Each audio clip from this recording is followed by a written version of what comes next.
On- Alors dans cette vidéo, on va voir comment utiliser la boîte de calcul et la structure séquencée. Alors commençons par la boîte de calcul. Donc l'objectif est de calculer en fait ici une sortie qu'on va appeler Y qui sera la somme de deux sinusoïdes, une sinusoïde avec à 1 Hz et une sinusoïde à 3 Hz.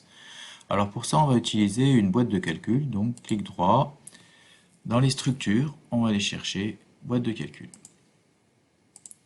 On la pose.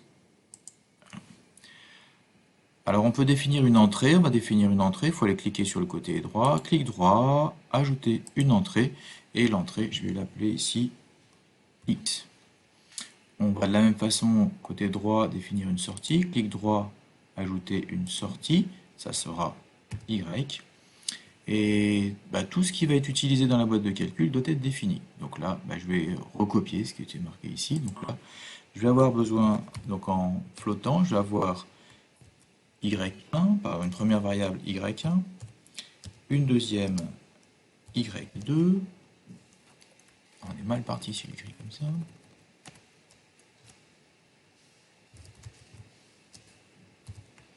donc une première variable y1, une deuxième variable y2, une variable qui va être le temps, et un point virgule pour finir chacune des lignes, et on va aussi définir les deux fréquences f1, que l'on va prendre égal à 1 Hz, et f2,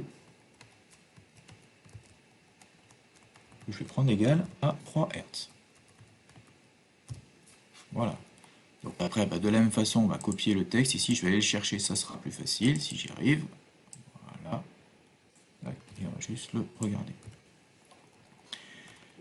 Donc là, en fait, à partir de l'entrée x, on va définir le temps. Donc c'est x divisé par 10 puissance 5. Notez que c'est avec 2 étoiles dans la boîte de calcul. Et on va aller, à partir de là, calculer y1, y2. Je voudrais essayer, voilà, descendre x. y1 sinus 2pi f1t, y2 sinus 2pi f2t et y qui est la somme des deux. Il reste à mettre quelque chose sur le x, et on va aller chercher l'index d'itération. Voilà.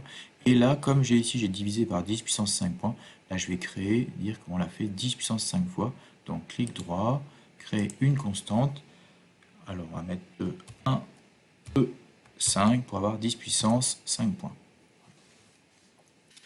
La sortie, on va l'envoyer ici et on va les mettre clic droit, créer un indicateur. C'est un tableau un peu grand. On va aller cliquer dessus, clic droit, et on va le remplacer par un graphe.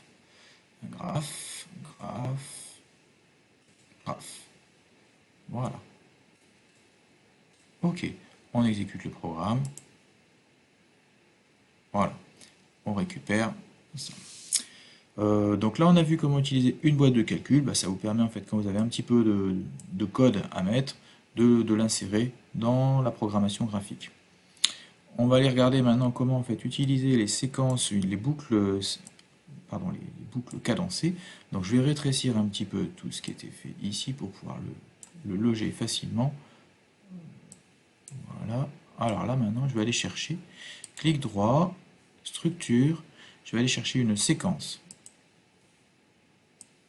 Je vais encadrer le programme qui a été fait précédemment. Voilà.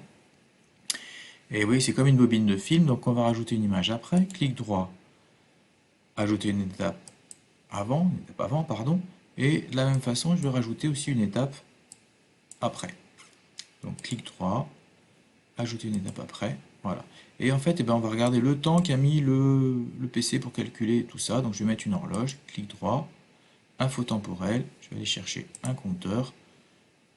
Là, je le copie, je le recopie de l'autre côté, et on va aller faire la somme des deux valeurs pour voir. Donc, clic droit, numérique, soustraire, et je vais aller faire la somme de la valeur finale donnée par le compteur moins la somme de la valeur initiale donnée par le compteur. C'est une valeur en millisecondes. Clic droit, créer un indicateur, et on va donc avoir cette valeur. Voilà. Si on lance le programme, voilà, donc sur ma machine, ça met 14 millisecondes pour faire ça.